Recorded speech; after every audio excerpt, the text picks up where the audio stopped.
Born in Kingston, Jamaica, Shoshanna Weinberger came to the U.S. in the late 1970s and was raised in Montclair, New Jersey.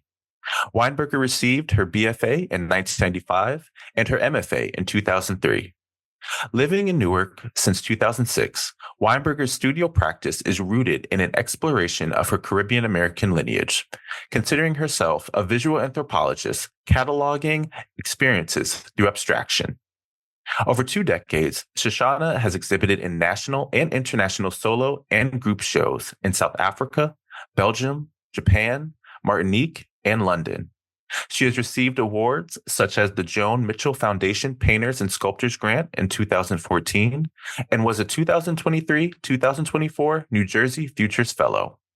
Some of her residencies include the Joan Mitchell Center in 2015, the McCall Center in 2022, and Gutenberg Arts in 2023. She recently completed a public commission at the Newark Liberty International Airport located at the new Terminal A. Weinberger is a studio member at Project for Empty Space in Newark, New Jersey, and has held prestigious roles in higher education as an endowed chair and adjunct professor. This is The Hidden Critique, where we discuss art, race, and higher education at the intersection of an MFA. I'm Marlon Tobias, pronouns he, him. And I'm Krystle and Lemonias, pronouns she, her. Welcome to our show. Sure. Welcome, Shoshanna. Thank you so much for being here with us. I'm so excited to have this conversation with you. I'm excited to be here. Thank you so much, Hidden Critique, for inviting me. Wonderful to see both of you and hear both of you. Welcome, welcome. Of course.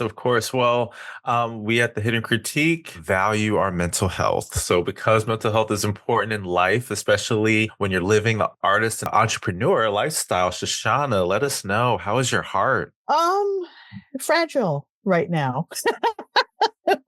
Post-election fragile, but my heart is full because I have a studio practice. In the long and the short of it. How about in the short of it? My heart is full. I think in general, in the past few years, I think even through a pandemic, I can say I'm doing okay. I have things I can make and ways of expressing myself through my studio practice. I enjoy isolation and social distancing as like any other artist. Although I do that's a common trait. Okay, I don't feel alone. No, don't feel alone. And as much as I love my community and I love engaging and I love projects and things like podcasts and talking, I also like sort of going in deep and thinking about how my visual mark making can enlighten and elevate and sort of transcend and hopefully transcend decades after I'm gone. You know, it'd be some legacy that we're doing and we're doing that work through visual mark making. Yeah. So that makes my heart full. Nice. I love it. All right. Well, Chris, how's your heart? My heart is concerned but hopeful and seeking comfort in community. I think that is the best description of my heart right now. I had an opening on the weekend, got to see some of my favorite people, Shoshanna included, and enjoyed some social time with them and made new friends and, talked about things that I'm passionate about, the themes that I discuss in my work. And so I am happy to always have this lovely community that I can count on when the emotions are tough. I can pick up my phone or jump on Zoom or FaceTime and have some really thoughtful conversations outside of, making, because that to me is like breathing.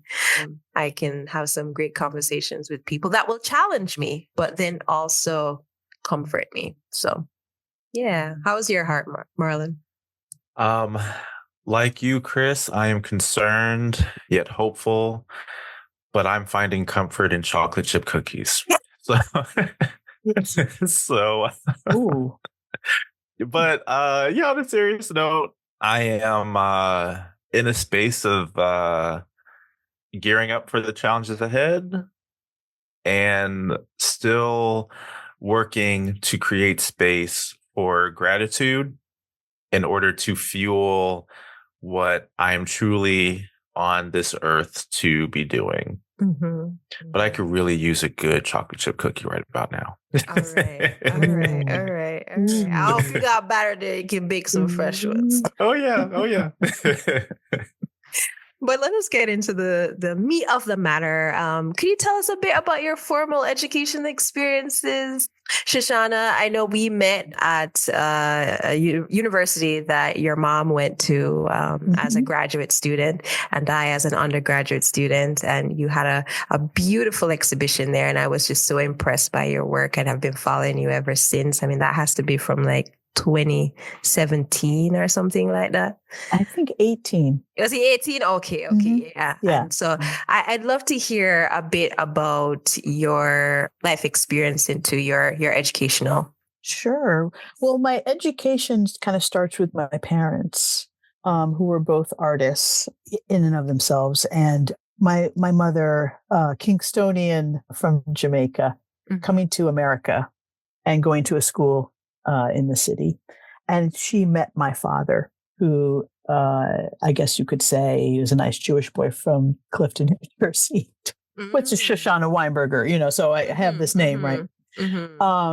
But my parents met at this art school in the city and fell in love and married. So I would say that like all my education really starts from them, as they were both artists in themselves.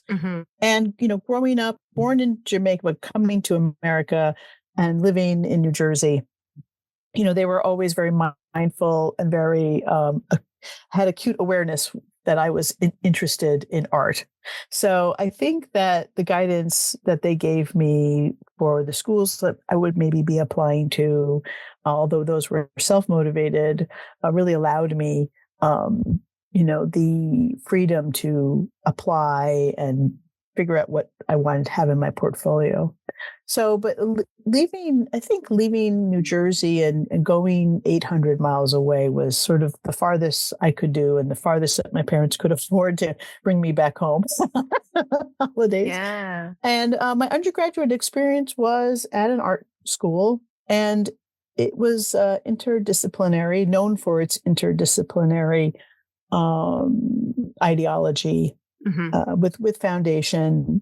And I think I've always been raised to understand foundation first, going when I was probably actually in middle school, going to a very well-known place in the city to figure draw and do 8 hours of figure drawing.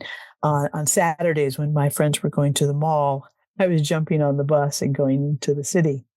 So I think that the idea of like foundation, learning formal studies to then break the rules has been something that is concurrent throughout my education. So my BFA was at a school that was very interdisciplinary. What state was that? It was in Illinois. Okay. Yeah. Okay. Yeah. I'm assuming Chicago then? Yes. Okay. Yeah. And so, the school provided me with a great, very big, lots of foundation. I mean, that was sort of when I discovered that there was ways that artists could combine different types of work together, from two-dimensional to book art to sound to three-dimension. And it's only in my later years and probably post-master's degree that I start to this day now, most currently, be interdisciplinary. After undergrad, I took 6 years off between undergrad and grad school, and I think that's a really important, especially when you're coming out of undergrad. I think it's good to sit with your work and what you did and become your own visual guide. I think there's a lot of influence in undergrad. And I think there's a lot of sort of didactic work, derivative work, rather, that can happen through influence and professors. And I think it's good to find yourself alone and with a degree and say, what am I going to do with this? And then also, if this is something you want to do, it's like, well, what are my skills? So I think that in terms of not even art school, I think educating yourself in the fields of what's out there in order to support your art career is really important. So between undergrad and grad school, I had that kind of art administration career, taking care of cataloging photographs and things like that at a private corporate collection in Chicago.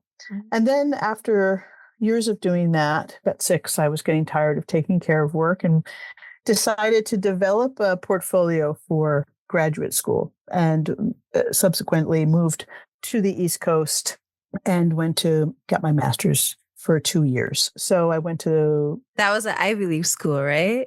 Yes, it was an Ivy League school. And yeah, and rigorous application process. I believe the year I applied, there was maybe close to 900 or 800. I may be getting that wrong, but 75 get interviewed and 23 get into the painting and printmaking department. Wow. Yes, of every year, every semester every year, excuse me. So did you have support in that application process? Yes, I did. I had support in Chicago. I had support with the people that I was working around, and with a friend of mine who's my best friend, actually, or a closest friend, longest time friend. Let's put it that way. And he was very helpful in, going over applications. I mean, there were times when I was print out the entire application and put it on the wall and highlight everything I needed to do. And that went for all 4 applications that I had applied to. As a result, getting into 3 out of the 4 schools. Wow, that's high odds. Well, I was told only to apply to, for grad school, only to apply to like 3 to 4 schools. Yeah. Because the application process, especially for art schools or universities that have art programs, it's very rigorous, even down to financial aid application. And so that was something that probably even took longer than applying to the school. But then also, just to have the right kind of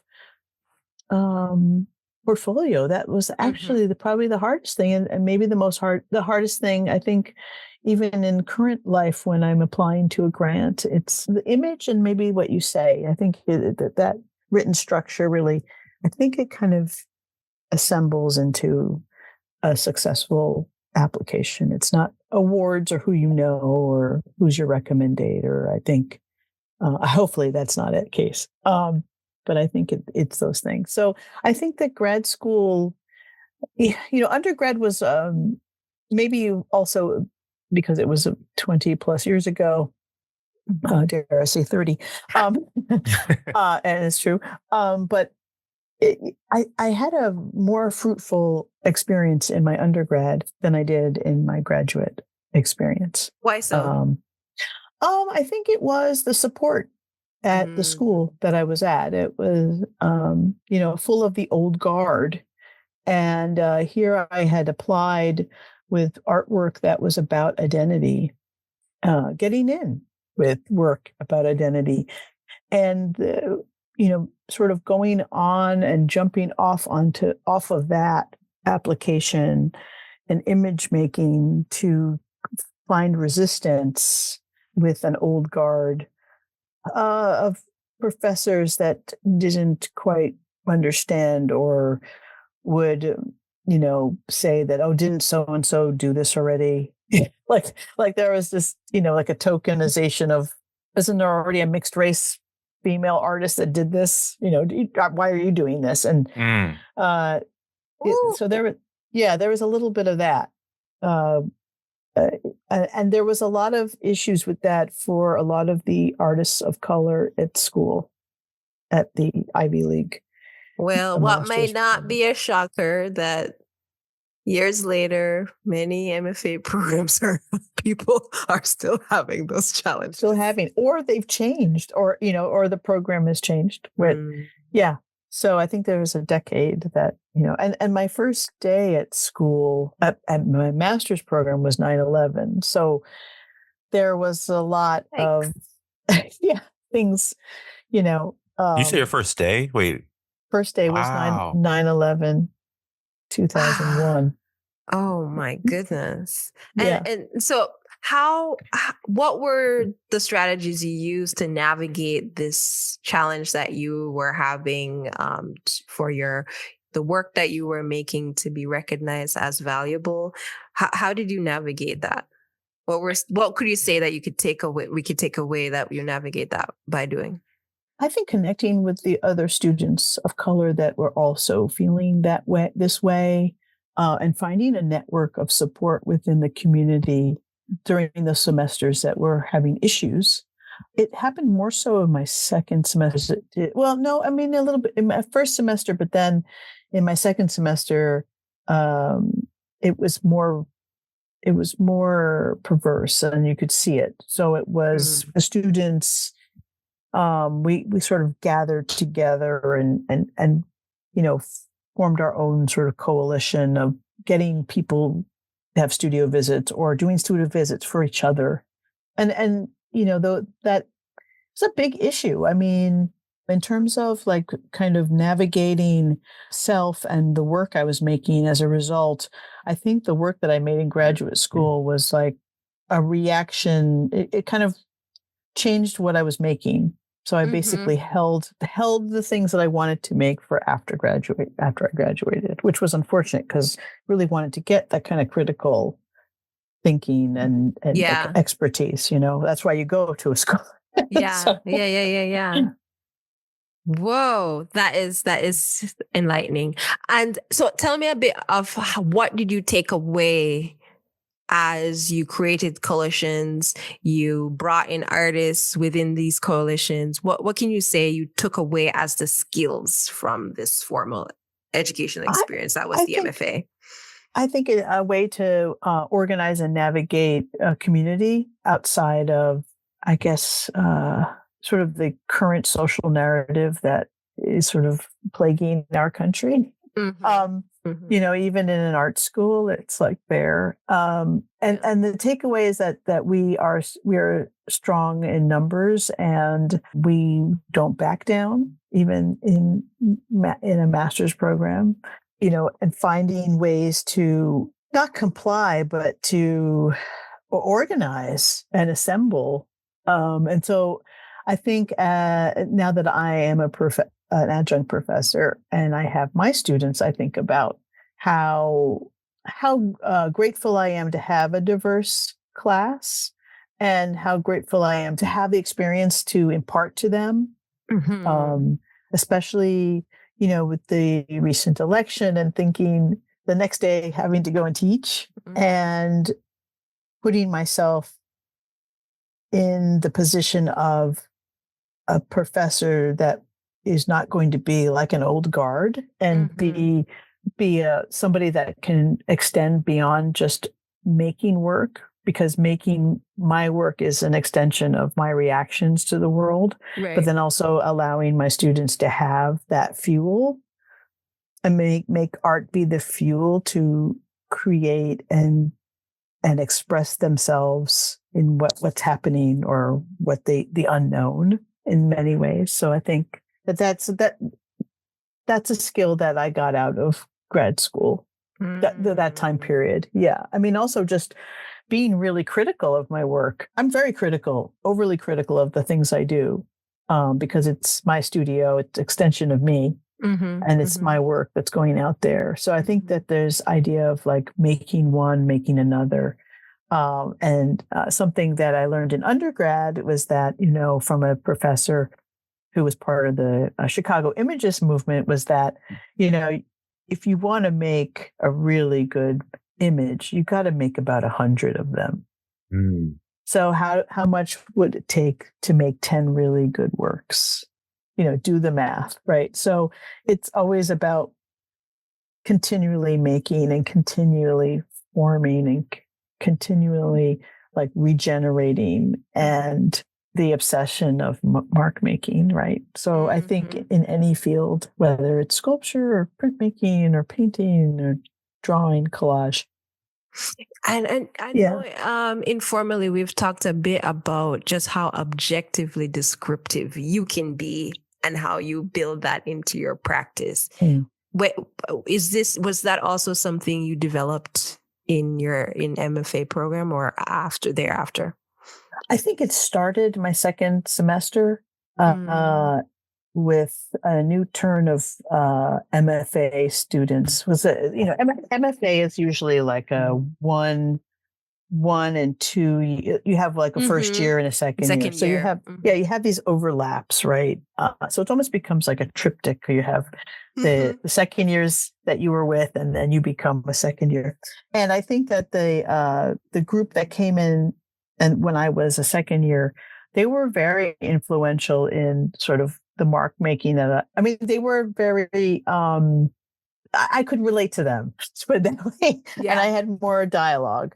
So the work that I was making was getting more exposure to more artists and more people, allowed me to create a new construct of visual language, which, although I don't use most of that now, I do seek literature and history, and started to consider myself sort of a visual anthropologist, but also working at a corporate art collection that took care of really important photographic works.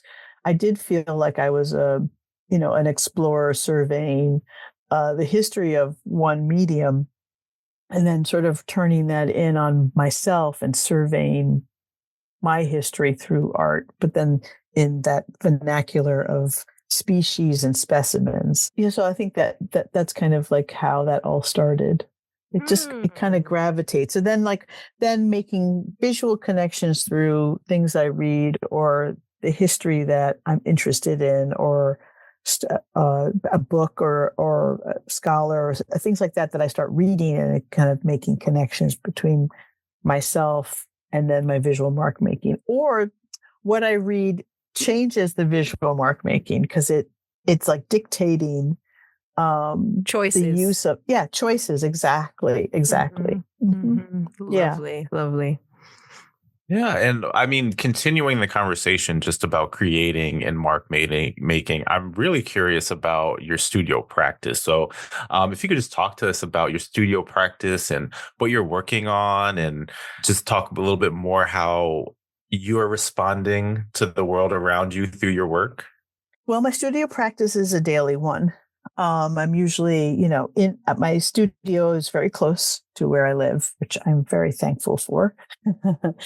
And I've been reacting, I think, a lot to what's happening in the world, and then through abstraction. But I've always been sort of reacting to my own personal history and lineage through abstraction. So dealing with stripes and dealing with visual codifiers that kind of tell a story and then sort of discuss a larger story and context. So I've been working on a whole bunch of series of things, multiple projects at once.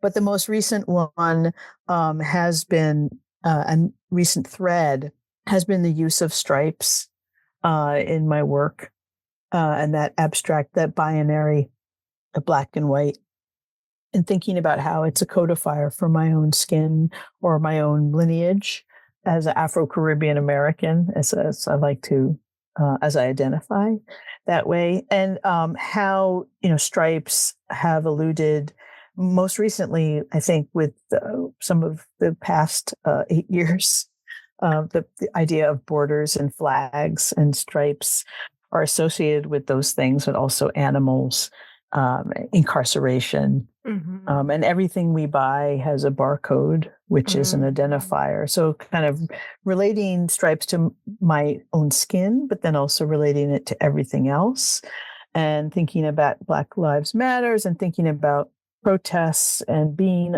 these sort of racial divisions, right? Lines of division, racial, economic, there's political, there's these lines, right? And they divide us. And so thinking about how these lines can be put into larger context that's not just necessarily related to my skin, but global skin, if you want to call it that. And then also layers. I think I'm really interested in how the striped codifier can be identified through time by marking 24/7 and 12 stripes, and making thinking about civilization and thinking about how my imagery can relate to the Caribbean and relate to my grandfather in Jamaica building his house, and all the elements of the house came from other places in the Commonwealth. And so reclaiming the building blocks that built my Daddy Lewis's, like my grandfather's house in Kingston, Jamaica, but then reclaiming them with my striped codifiers in my work. And, and thinking about how imperialism houses the Commonwealth, and then just thinking about how ideologies imprison people in this country. So there's this idea that civilization is these stacked memories. So I've been dealing with this whole series of stacked memories and working with the stripe as a way to sort of navigate a political series. In the past it's been about beauty excess and female bodies and the archetypes of the female body in relationship to myself, but then also historical figures, and stripped down to just body parts. But I've been, in the past 3 years, navigating away from the abstract figurative elements and really down to these sort of abstract patterns and relating to that history and myself through them entirely. Yeah. And you spoke a bit about where your studio is, but to share, I know it's Express Newark. It's a project for empty space. For empty space. I know people that have been in these spaces, but I don't really know if it's like a coalition, if it's sure. Share with us about that. Sure. Project for Empty Space was started by co-directors Rebecca Jampel and Jasmine Wali, and they started this probably. Well, I'll say when I started going there. They've been around I've known Rebecca since 2011, and I've known Jasmine years after that. I was an artist in resident at Project for Empty Space in 2017, 18. And they have new spaces on Broad Street since 2019. And they have studios. So they have an artist residency program where you get a space. You have to apply, get a space, and then you get a solo show. And I did all that, and then subsequently became a renter. So I'm a member. So there's studio members. There's 2 floors with studio members, and of all disciplines. And people, it's a daily play. It's a wonderful place. We have events, and there's open studios usually twice a year, and it's a great facility for me to be active within the community, or just if I need to go into my cave. Yeah, it's really great. I mean, it's something that for people who want to become artists, there's this whole thing: should you have your studio outside of where you live? And I think, well, if you don't have the means to have a studio outside of where you live, then by all make the largest room in your apartment or your house your studio, and sleep in the smallest room. Make your art your priority. And for several years, I have lived in that that way where people come open up the door and my living room that's the studio, and I'll eat on my couch and make that the priority. But in most recent years, I've been a full-time artist, but for most of my adult life, I've either worked jobs while I was in school. I always joke and say my parents were both artists. So of course I had to, and, getting scholarships and getting, some awards during my time in undergrad and grad school were very beneficial, but, school's expensive. So there was a student loan looming. And so for me, it was always about, well, how could I work in the art world and also be an artist? And so that was really important for me. When I was out of undergrad, I got a job as a curatorial assistant. But before that, when I was an undergrad, I worked in co-op. I got cooperative jobs so I could learn how to be a registrar or a collection manager or work, so I kind of got all these skills. And I think my parents were always very much about like, well, if you want to be an artist, you got to take a typing class, and I'm old enough to know about, I took typing class on a typewriter, not on a computer, like on a typewriter. Like I learned blind typing, which I always impress my friends that I can type without looking at the keyboard, so. Wow. But those were things that, I was taught, and not everyone has parents that, I'm fortunate to have parents that were like, okay, you want to do this thing. Or also seeing parents, like when my parents moved to Jamaica in 70 and then moved back to the States in 76, 77, they worked as art directors, but they went to art school. So they went and they worked in an industry to make money to support their own personal art practices. And so having the benefit of that, also was ingrained in me. So I always had some sort of art career, whether it was like a 9-to-5 job that allowed me to afford the studio. I mean, at the top of every month, I have 2 rents. Yeah. So, how does one do that? And there's a small population of artists that are supported by galleries. And that's also can also be a good and bad thing. That could be a double-edged sword too. It's a different podcast, but, but, it just constantly having to make sure that your art comes first and through those PowerPoint presentations and clocking in at 9:00 and staying a little late at a job, that gave me some interesting or I was surrounded by other artists at the time too that were all like, yeah, I'm just, this is like pretty good gig because I can, on my lunch break, I won't be penalized for, talking to a gallery or, just anyway. And so during the pandemic, getting let go and then sort of saying, okay, I'm going to do this. I'm going to write grants and I'm going to, be really frugal about my lifestyle and constantly be searching for an opportunity. I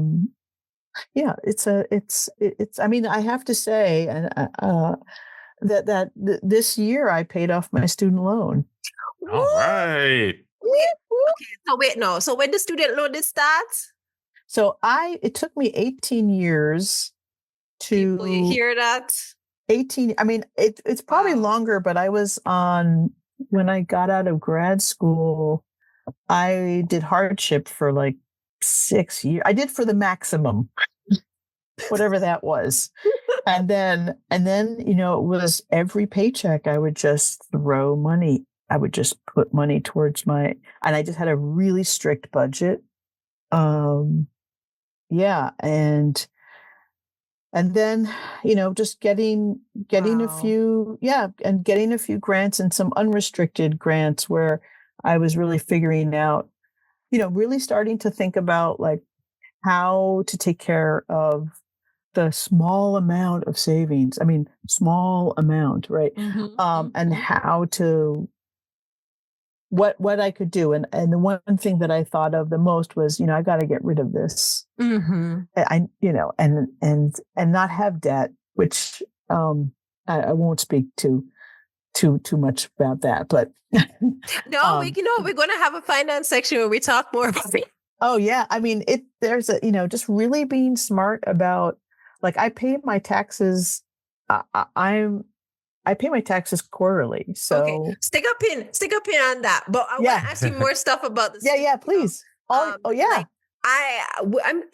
I see that looking at your CV, you have, in a way, I would say it's almost like a strategic engagements in various places where it's close to home, but then also has given you not just exposure, but this really foundational depth to what, in addition to what you do, showcasing what you do.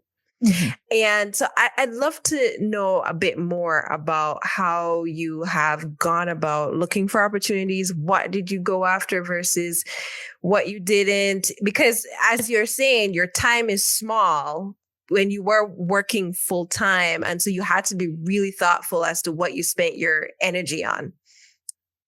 That's a great question. For a long time, I avoided artist residencies. Because how long are we talking? Oh my goodness. Let's see, 9 years into my full-time job. Wow. So let's say maybe since I graduated, good, like 12 years since I graduated undergrad. I'm sorry, grad school, excuse me. Grad school. Yeah, I did not apply to those things. I jumped right into teaching literacy, nonprofit. I joined that army of artists going through the boroughs of New York City to teach literacy to children, which actually allowed me to pay off my Perkins loan. Forgiven my Perkins loan. So that was like worth it. Yeah, and then getting this job that I had for 14 years. The curatorial management. Yeah, I mean, the 9 years in, it was only when I received a pretty prestigious painters and sculptors grant was I able to afford, hey, I could pay for things in New Jersey and go to this residency. Was that the Joan Mitchell Center? Okay. Yeah. Okay. Yeah. So it was that, and they had reached out to me to apply. Which is a great sign. Yeah. That's been a little bit of my history, has been in invitations to things, or being part of group shows, and then having a website with detailed information about what my work's about, so that the work is accessible didactically as well as visually. Allows me not to have to do the work sometimes, although people would say, oh, but isn't it the work that, but with a name like Shoshanna Weinberger, born in Kingston, Jamaica, there has to be a slight redaction of, a slight didactic, you got to have some context to who I am, and I think that entry point allows people to go, oh, I'm very curious about it, or it's the work itself. I mean, too, the sorting through group shows online and looking at who the curator or the juror may be. So that is important. Like, ooh, who's that person? Like, doing the work, you got to do the research. Yeah. You can't sit around waiting for someone to discover you. It's like, that's not going to happen. I mean, it doesn't happen in the music world, and it doesn't happen in any form of entertainment that anyone's obsessed over. It's not that way in the art world. I mean, there's all these myths, we have all these myths about a time period or an artist, and there are some maybe that got tapped on the shoulder and the rest is history. But I think a steady, kind of a steady climb. And also there are times when I've said, oh no, not doing this. I'll do the research. I'll look up the website. I'll look at the shows, who they have had in the show. And it's not about ego. It's just, what's their program? What do they do for their artists? What kind of space do they have? Will they have the right kind of space? I mean, at this point in my career, do they have transportation? Do they have a transportation budget? Very important. Are they going to pay me for any lecture time or a site visit? Because I'm a full-time artist. So if there's any honorarium, is lovely. It doesn't have to be huge, but it's it's acknowledging that we have time, that our time has value. Important. Has value. Yeah, completely. And also, doing a show or applying to something that may be beneficial because of my peers, it was very beneficial for them. And I would like to be part of that benefit or exposure. I've had people reach out to me about certain things, and I'm not interested, or are they interested in things that or they understand the things in the kind of in the wrong context. And that's really important for me to know that they have to understand and know what the context is in order for it to be part of something greater and larger. Yeah. Beautiful. If that makes sense. Yeah. No, it makes a lot of sense. It makes a lot of sense. I think I was thinking like that in grad school and subsequently thereafter. And I think it has really made the most of my time and have saved me some experiences that could have derailed me or just caused aggravation, but then also put me in spaces that made me feel that much more valued and like belonging based on what I am discussing in my work. So I hear you. And well, I mean, not to drag on longer, but with the Project for Empty Space, they have programming that is really wonderful, where they will do curator one-on-ones, first come, first serve signups. And that will happen periodically for the members. And then they'll have engagements, so they have 2 new galleries that have opened up here in downtown Newark. So that it's been, the exposure that Project for Empty Space has helped. And so like, also, where do you want your studio? Or if you can't do the studio, are you close to a community that you can engage in, that you can submit your work to, that you could be part of? Right. And there's a lot of that where I'm not necessarily just in Newark, but I'm in other places, Guttenberg and different places where I seek a community of, and then there's massive crossovers within that realm. Yeah. And just to get a little bit more of the vibe of your studio space, are you listening to audiobooks, music, podcasts? Like what's your fancy in the studio? It depends on what I'm making. So if I've been working in ceramics. So if I'm glazing or doing something really repetitive, I may listen to a podcast, or I'll listen to a book on tape, or I'll listen to, I guess I would say, listen to an old film, if that makes any sense to anybody, where I'm not looking at the film, but I'm listening to the dialogue. In the peripheral. Okay. Yeah, because it may be in the context to something I'm thinking about, or without like saying what they are, because I'll just keep it at that. Just because maybe I'm being a little secretive of those things. But our music wise, it's very hard. I used to have, I think there were periods where I loved a specific album or something like that. But that was something when I was in grad school. I think that I kind of like hearing the sound of the city in some cases, or I put on my noise cancellation headphones just for the noise cancellation. So sometimes it's the HVAC.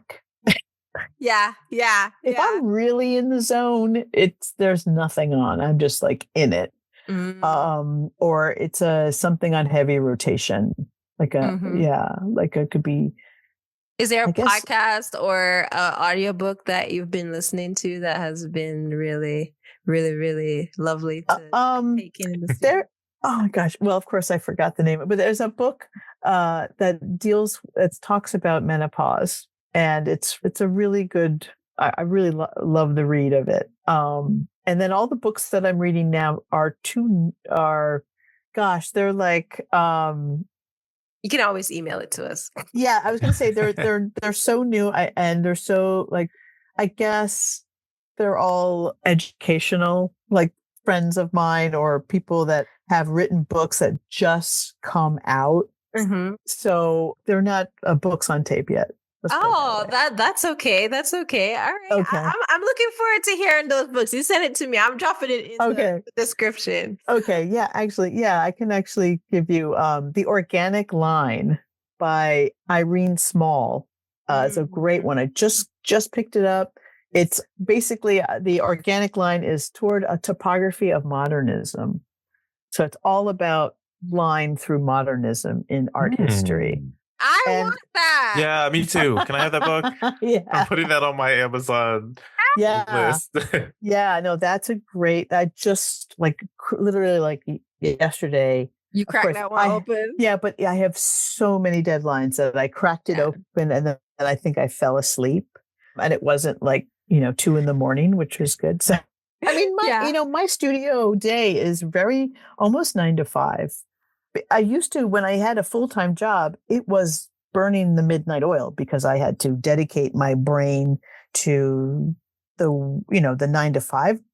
And then at 5:30, it's like, eat something really quick. And then, oh my gosh, a punch list of things in the studio that I have to do, and I call my partner, now my husband at the time, I would call, no, don't just leave. Just put the food in the oven. Don't worry about, I'll eat it. Or maybe I'll have it for breakfast, and that kind of thing. Whereas now it's 9:30, 10 o'clock. I get to the studio, maybe bring some lunch. Maybe I don't, and around 6 o'clock, I'm like, oh, I'm hungry. I might stretch my legs, get out of here for a second. Just, I have a little garden in the back where I live here. So maybe in the summer months, come and tend to that. Like flip the brain and do some self-care. I have more self-care time. And then I feel like I'm busier than I have been, which is great. And I don't have the 9 to 5 job. So yeah. So when people are like, oh, you're leaving? And then I have the days that I teach. And, after I survive a day, hopefully my students won't hear everything. Or if they do, they'll be kind to me. But, then it's like, I don't know if I can do much after I teach. There's a lot of, that takes a lot. And maybe it's to my credit. I give really a lot. And it's, and then it's, okay, well, I and then I'm either in the studio to do one or two things, or I'm home just decompressing or doing something else, so yeah. I was going to ask you about what do you need from your community as you're making, but I know you alluded a bit to your partner being supportive and leaving dinner in the microwave. Is there anything else significantly that you ask of your community to be the working artist that you are? I think it's engagement. There'll be moments where I'm in the kitchen at Project for Empty Space, and I'll run into someone and say, oh my God, do you have a moment? I just want to show you something. Could you come in here or, hey, where did you get we just conversations of sourcing. Oh, I saw that thing. How did you get that? How did you get the residency? Oh, I did this. And it's just, or, it's just a moment of just like stopping to say hello and not walking around with your headphones on. Like actually being there. Present. I don't, and that's something that I struggle with twice a week in my classroom. Is there's a lot of, even when I'm doing a lecture, somebody's got their headphones on, and it's, what are you listening to? What could be more riveting than, learning about jazz, color theory, and ABEX? Like, isn't that interesting? Maybe not all at once, but, it's the engagement or the things that are important to this generation, if that makes sense, and then showing the equivalent to that throughout history. Mm-hmm. So recently I had, we did an exploration of abstract expressionism. Mm-hmm. And I do this lesson where I have the students, they can bring in their headphones, which is like, what? And they do a whole silent disco. We listen to music and we interpret it. And we do it in the different materials we've been learning in class. And so it becomes this moment of tapping into the sources of what comforts them, right? Which I feel like headphones are this comfort thing. I don't know. But then tapping into it and talking about how, as a generation, music and art create generations and create thinking and ideologies and, history, and how art and music can create that history, right? And so, although I don't know a lot of K-pop, I also want to show and open up the interests of artists from the 1950s and the music of the 1950s and 60s, and how that evolves, and how the artists responded to that, or how art can respond to, history, and showing the evolution of my work and how the world has changed and how my work subsequently has changed, maybe not even realizing it, and how their work will change over time, and not to be that art isn't that precious, but that you can always make another thing is really important. It's really important in my teaching practice. Fantastic. Last but not least, what are you currently doing that is not paid labor and only for your creative nourishment? Oh boy, what am I not doing that's not, is it for creative or not creative? It can be creative, but it's not paid. You're not. Oh gosh. Yeah. It's just not for your paid. enjoyment. Just for my enjoyment. I would say probably volunteering and teaching classes at Gutenberg Arts. That would be something although I know this is because we're on a podcast. I know I haven't taught something in a while, but being on boards of organizations that I really care about, and that is a lot of volunteer time. Yeah, I know. Yeah, and it's a passion. It means a lot to me to be part of those that organization, or organizations that I do some volunteer work for. I think in terms of not being paid to do, I think like a little overtime with students. That's unpaid, and also, hosting maybe mini studio visits with my fellow Project from G Space, pop-up studio visits, and doing the research, like going out and doing research, or going to open studios. Those are things I don't get paid for, but it's like really important for me to see what other communities in New Jersey are doing, what other people are doing. So I think those are the things that, hopefully that makes sense. That does it. Thank you so much, Shoshanna, for joining us. We're definitely going to have you on again, because you are more than a wealth of knowledge. And I think your voice and experience and just your being needs to be heard and amplified and all those good things. But before we let you go, we want to give you a chance to give you a shameless plug. So how can we follow you? What should we be looking out for? What is going on? How can we keep up with Shoshanna? You can keep up with me. Follow me on Instagram. It would be my full name, all lowercase, all 19 letters. I am requested, because I am an adjunct professor, so I vet who I get in, who can get in. But if you mention this podcast, maybe I'll know that you were listening to me. Yes. And promoting and being part of this. So there you go, a little reciprocity there. Thank you. A little shout out. And you can also follow me on Facebook as well. It's just my whole name. Very boring, but also if you want to message me and say, listen to, Hidden Critique, it'll be great. Then I'll know. And then coming up, boy, I am part of, this CCP, this Cultural Center of Power group. We're culminating on Wednesday, and be looking out for, I guess, in a year or so, a solo show, hopefully at PES Futures Chinatown location in New York. I do have a few other projects that I have non-disclosure agreements on, so I can't tell you too much more. Your about. NDA status, Yes, artist. I have at least 3 that I can't mention right now. A little mystery. A little mystery. I do have work up, and this is the last day at the Salon and Art Design. I'm in the Black Folks in Design booth that was founded and started by Little Wing Lee, who is of Studio and Projects. She and I actually know each other from 7th grade. Wow. And she is doing some amazing things as a designer, African-American designer.